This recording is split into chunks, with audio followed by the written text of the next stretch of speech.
दोस्तों, क्या आपके घर के अंदर लगी हुई भी पानी की जो मोटर है वो ठीक प्रकार से पानी नहीं उठाती है, या आपने महसूस किया है ऐसा कि भाई सप्लाई के अंदर जब पानी तेज आता है तब तो आपकी जो टंकी है वो बहुत जल्दी भर जाती है, क्योंकि आपका मोटर बहुत तेजी से पानी उठा रहा होता है, लेकिन जैसे ही प्रेशर थोड़ा सा कम होता है वैसे ही आपकी जो टंकी है उसको भरने में बहुत ज़्यादा समय लगने लग जाता है। जहां पर पानी का प्रेशर आने पर आपकी टंकी आधे घंटे में भर जाती है, वहीं इसको भरने में प्रेशर ना होने पर 4-4 घंटे लग जाते हैं। क्या ऐसा होता है? अगर ऐसा होता है दोस्तों तो आपकी मोटर के अंदर है कुछ प्रॉब्लम, और वो प्रॉब्लम क्या है, क्या वो आपसे ठीक होगी? दोस्तों, मैं आप लोगों को बताऊं, ये प्रॉब्लम आपसे भी ठीक हो सकती है और कुछ हद तक आपको टेक्नीशियन को भी बुला करके इसको ठीक कराना पड़ सकता है, और कुछ हद तक इस प्रॉब्लम को दोस्तों आपको प्लम्बर से भी बुला करके ठीक कराना पड़ सकता है। दोस्तों, आपकी मोटर के अंदर वास्तव में प्रॉब्लम है क्या? क्यों आखिर ऐसा होता है कि पानी जब आता है तेज तब तो आपकी टंकी भर जाती है, लेकिन जब प्रेशर कम होता है तो वैसे ही आपकी मोटर की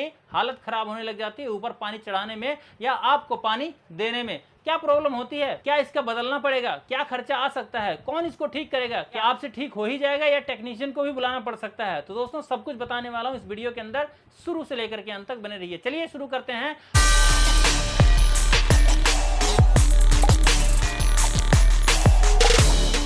क्या होता है कई बारी कि जैसे हमारी मोटर जब हम नया नया लेकर के आते हैं तो उस समय हम नई नई इसकी फिटिंग कराते हैं, सब कुछ इसका नया होता है, यानी कि पीछे आगे से सब तरह से हमने जितने भी इसके अंदर स्पेयर पार्ट जितने भी सामान लगवाए हैं सारे सारे हम लोग नया लगवाते हैं। लेकिन जैसे जैसे हमारी मोटर पुरानी होती चली जाती है वैसे वैसे इसके जॉइंट हैं वो पुराने हो जाते हैं, इसके अंदर लगे हुए चेकवाल पुराने हो जाते हैं, इसके अंदर लगा हुआ जो एम्पेलर है अंदर में वो भी पुराना हो जाता है, इसकी जो पूरी मोटर है, ये जो आगे का पंप है ये भी पुराना हो जाता है। तो इन सब में से कुछ भी अगर खराब होगा दोस्तों तो आपकी जो मोटर है जैसे पहले पानी उठाती थी, जैसे पहले इसका प्रेशर हुआ करता था वैसा इसका प्रेशर नहीं होगा। दोस्तों, जैसे कि अगर आपकी मोटर मान लीजिए अभी 1 महीने पुरानी है और आज 1 महीने बाद आपकी जो मोटर है वो पानी उठाना बंद कर दिया है, धीरे धीरे मतलब करके इसका प्रेशर बिल्कुल कम हो गया है। जैसे पहले आता था प्रेशर इसके अंदर पानी आता था वैसे अब नहीं आता है। सबका टंकी सबका पानी भर रहा है, बढ़िया उनकी मोटर चल रही पुरानी होने के बाद, पर आपकी नई होने के बाद भी अगर पानी नहीं उठा रही है तो दोस्तों इसके अंदर क्या होता है कि हमारा ये जो चेकवाल है पीछे लगा हुआ ये जो हिस्सा है यहाँ पे है, तो इसके अंदर आकर के कई बार कचरा फंस जाता है। अब कचरा कहां से आता है दोस्तों? कचरा आता है हमारी लाइन के अंदर, जो सप्लाई का पानी जो हमारी एमसीडी या कुछ भी मतलब जहां से भी आपके इलाके में आता हो पानी, तो उसके अंदर कई बार कई जगह खुदाई हो जाती है तो उसके अंदर कंकड़ पत्थर पन्नी पुन्नी सब कुछ आ जाते हैं, तो वो आकर के कई बार यहाँ पे आकर के फंस जाते हैं चेकवाल के अंदर। तो चेकवाल के अंदर अगर फंस जाए तो उसको आपको खोल करके खुद से आप उसको ठीक कर सकते हैं, यानी कि उसको अगर आप सफाई कर देंगे तो सफाई करने के बाद में वो उसका रास्ता बन जाएगा पानी जाने का, तो आपकी जो मोटर दोस्तों पानी उठाने लग जाएगी। लेकिन दोस्तों वही कचरा अगर जहां से पानी आपका मतलब कनेक्शन जहां से हो रखा है मेन है, तो उसी के मुंह पे अगर आकर के ये फंस जाएगा, अगर वो कचरा पानी आने वाले रास्ते को ही वहीं शुरू से ही बंद कर देगा दोस्तों, आपकी मोटर को यहां से खोल के अगर ठीक करेंगे तो भी आपकी मोटर पानी नहीं खींचेगी, नहीं उसको पूरा पानी मिल पाएगा और आपकी मोटर जैसे पानी पहले उठाती थी वैसे नहीं उठा पाएगी। तो दोस्तों इसके लिए आपको क्या करना है, सेम टू सेम अपनी इसी मोटर को उठाना है और एक बाल्टी पानी अलग से ले लेना है, इसके अंदर एक पाइप लगाना है, पाइप लगा करके इधर भी एक पाइप लगा लेना है और पाइप को आपको क्या करना है, बाल्टी का पानी पूरा का पूरा लेकर के अपने उस पाइप के अंदर रिवर्स प्रेशर मार देना है अपने इसी मोटर से, ठीक है ना? क्योंकि आपकी मोटर दोस्तों ठीक है, रास्ते में पानी ही नहीं आ रहा है, यानी कि रास्ता बंद हो रखा है पानी आने का, तो इसीलिए आपकी मोटर अगर पानी नहीं उठाएगी तो आपको क्या करना है, इसका रिवर्स प्रेशर मार देना है, जिससे कि वहां उसके मुंह पे जो कचरा अगर फंसा होगा तो वो निकल करके किसी और के मोटर के मुंह के अंदर जाकर के फंस जाएगा और आपकी मोटर का जो मुंह है वो साफ हो जाएगा, जिससे पानी तुरंत आने लग जाएगा और वो भी प्रेशर से। लेकिन अगर कचरा नहीं फंसा है, कोई और दिक्कत है, कुछ और कहीं से पाइप वगैरह बीच में से कहीं टूट गया है या लूज हो गया है, तो आपको उसको प्लम्बर से ठीक कराना पड़ सकता है। लेकिन टूटा फूटा नहीं है, केवल कचरा फंसा हुआ है, तो आप इस तरह से एक तो चेकवाल खोल करके और दूसरा दोस्तों आप इसके अंदर रिवर्स प्रेशर मार के यानी कि उल्टा प्रेशर दे करके आप अपने इस मोटर की जो प्रेशर है उसको ठीक कर सकते हैं। क्योंकि आपकी मोटर अभी नई है तो इसके अंदर दिक्कत तो हो नहीं सकती है, पीछे ही कोई ना कोई दिक्कत होगी। अब दोस्तों इसमें एक कारण और होता है कि मान लीजिए इसके अंदर कई वो लोग सोचेंगे कि भाई कंकड़ पत्थर आ गया होता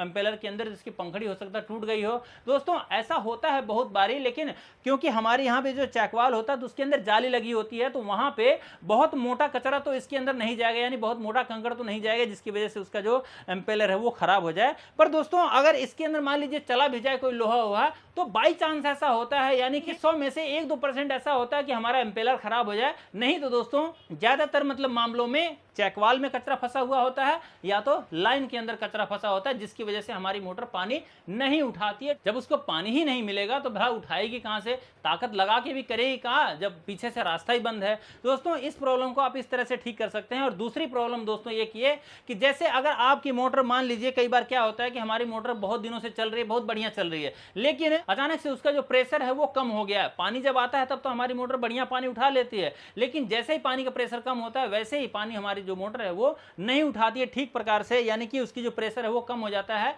और आपने देखा होगा पानी के अंदर जो आगे वाला हिस्सा है वहां से ध्यान से आप देखेंगे तो वहां पे बुलबुले भी आते हुए आपको नजर आ सकते हैं। अगर बुलबुले आ रहे हैं तो इसका सीधा सीधा मतलब है दोस्तों कि आपका जो मोटर है वो सेक्शन में से कहीं ना कहीं से लीकेज हो रहा है। उसके अंदर सेक्शन का मतलब दोस्तों खींचने वाला जो हिस्सा है, पीछे का जो पाइप है, इसके अंदर कहीं ना कहीं से लीकेज है। या तो कई बार क्या होता है, यहाँ पे जो हम पीटी पाइप लगाते हैं इसके ऊपर में वो लूज रहता है, तो वहां से सांस लेती है, सॉरी होती है, यानी कि हवा ले रही होती है, तो हमारे मोटर के अंदर जब पानी उठाएगी मोटर हमारे, तो वहां से बुलबुले आएंगे पानी के अंदर। वहीं पे अगर ये जो पीटी पाइप दूसरी जगह लगा होगा तो वहां से भी हमारी मोटर लीकेज हो सकती है, यानी कि वहां से भी एयर ले सकती है, जिसकी वजह से हमारे पानी में बुलबुले आएंगे। अगर बुलबुले आएंगे तो आपकी मोटर ठीक से पानी नहीं उठाएगी, जैसा उसका प्रेशर होना चाहिए पानी खींचने का वैसा नहीं होगा। वहीं पे दोस्तों कई बार क्या होता है कि जहां पे हमारे इस मोटर का पीटी पाइप लगा होता है वहां पे हम लोग एक वाल लगा करके रखते हैं। अगर वो वाल दोस्तों बहुत ज्यादा पुराना हो गया होगा तो कई बार क्या होता है कि धूप और गर्मी पा करके वो जो वाल होता है वो लूज हो जाता है। वहां से भी आपको दिखने में मतलब नहीं लगेगा, लीकेज उगेज कहीं नहीं नजर आएगा, लेकिन वहां से हवा ले रही होती मोटर आपकी,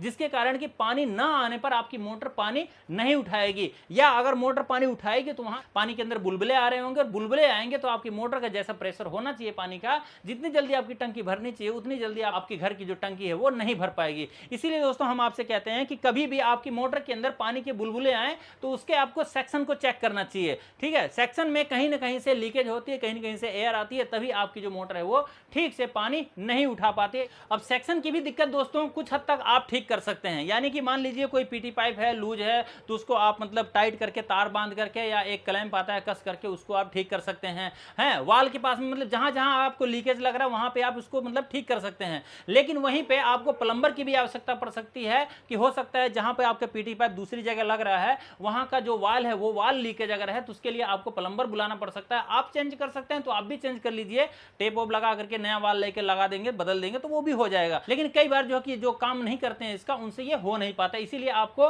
एक टेक्नीशियन जो प्लम्बर होता है उसको आपको बुला करके उसको चेंज करवा लेना चाहिए। वहीं पे प्लम्बर के अलावा आपको इलेक्ट्रीशियन की भी आवश्यकता पड़ सकती है। अगर आपकी मोटर के अंदर कहीं से लीकेज होगा, मान लीजिए इसकी सील लीकेज है, तो सील लीकेज होने से भी आपकी जो मोटर है उसके अंदर पानी के अंदर बुलबुले आ सकते हैं। और बुलबुले मान लीजिए नहीं आ रहे हैं तो भी आपकी मोटर के अंदर हो सकता है, जब आप अपनी मोटर के अंदर ऊपर से मतलब टंकी भरने के लिए कोशिश करते हैं तो वहीं पे आप देखेंगे आपकी जो सील है यहाँ मोटर के अंदर लगी हुई इस वाले हिस्से पे, तो यहाँ पे क्या होता है कि ये जो मोटर है यहाँ पे पानी के छींटे आपको नजर आएंगे, या और जब मोटर आप बंद कर देंगे तब भी आपकी मोटर जो कि यहाँ से नीचे से पानी टपकता हुआ आपको नजर आ सकता है। अगर ऐसी कंडीशन है, ऐसी स्थिति है, तो भी आपको अपनी मोटर को ले जा करके रिपेयर करवाना चाहिए बाकायदा टेक्नीशियन से। आप इसको खुद नहीं कर सकते हैं, इसके लिए आपको इसको टेक्नीशियन इलेक्ट्रीशियन के पास ले जाना पड़ेगा, वो इसकी सील को चेंज करेगा। सील चेंज करने के बाद में आपकी जो मोटर है इसका जो प्रेशर है जैसा पहले था वैसा तो नहीं हो पाएगा नए जैसा, लेकिन हाँ जैसा 2-4 दिन पहले था वैसा जरूर हो जाएगा। ठीक है ना, तो इसको आपको ले जाकर के वहां से सील चेंज करवा लेना है। सील चेंज करवा लेंगे तो निश्चित आपकी जो मोटर है उसका प्रेशर ठीक हो जाएगा।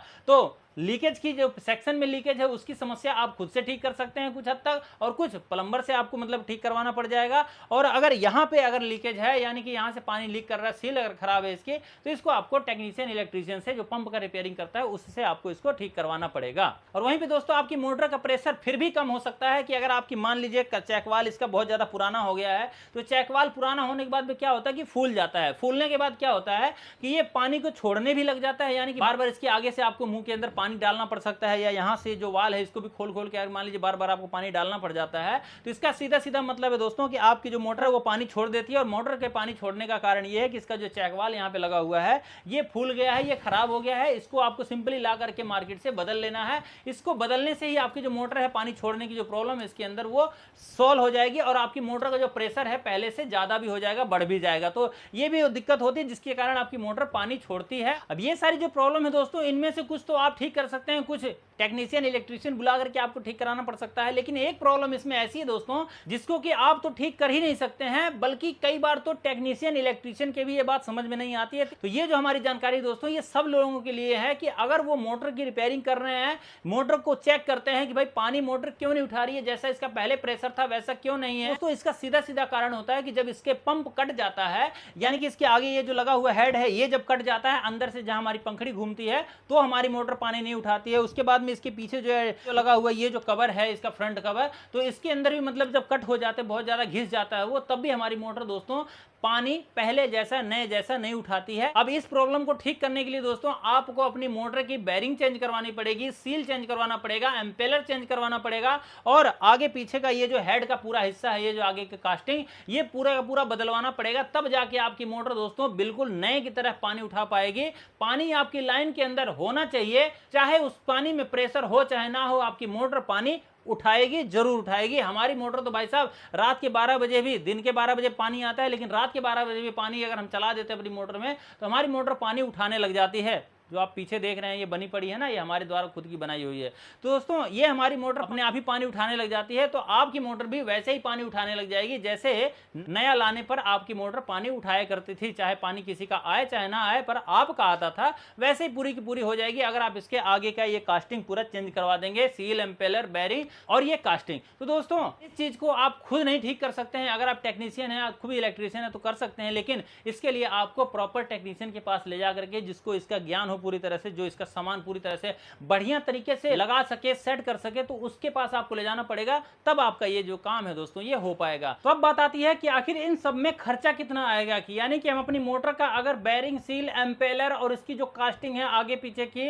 ये सब कुछ अगर चेंज करवाते हैं तो कितना खर्चा आ सकता है। दोस्तों मैं आप लोगों को बताऊं, सभी मोटरों का अलग अलग मतलब पार्ट्स होते हैं, उनका साइज अलग अलग होता है, इसीलिए दोस्तों उनका जो रेट होता है, उसका जो प्राइस होता है वो भी अलग अलग होता है। इसीलिए सबका मैं अगर बताऊं फिक्स चार्ज, तो मतलब दोस्तों इसका फिक्स चार्ज नहीं हो सकता है। बाकी मैं आपको अंदाजा बता देता हूं कि आधे एचपी से लेकर के 1.5 एचपी तक की मोटर तक के रिपेयरिंग के, यानी कि पूरी उसकी कास्टिंग को आपको बदलवाने के 1000 रुपए से लेकर के 3000 रुपए तक का खर्चा आपको पड़ सकता है, क्योंकि मोटर भी आपकी 2500 रुपए से लेकर के 10,000 रुपए तक होती है। तो इसकी अगर आप कास्टिंग चेंज करवाएंगे तो इतना खर्चा तो आ ही जाएगा, क्योंकि उसका एम्पेलर, बेरिंग, सील वगैरह सब कुछ चेंज होगा, और उसमें उसकी जो लेबर है काम करने वाले की, वो भी इसके अंदर जुड़ जाती है, यानी लेबर चार्ज। तो दोस्तों कैसी लगी आपको हमारी जानकारी, हमारी वीडियो, मुझे कमेंट करके जरूर बताइएगा। और इसी तरह की जानकारी, इस तरह की वीडियो के लिए हमारे चैनल को भी सब्सक्राइब कर लीजिए, क्योंकि हमारी ये जो वीडियो है दोस्तों, ये किसी एक व्यक्ति के लिए नहीं, किसी इलेक्ट्रीशियन या कस्टमर के लिए नहीं होती है, बल्कि हमारी वीडियो सभी के लिए होती है। तो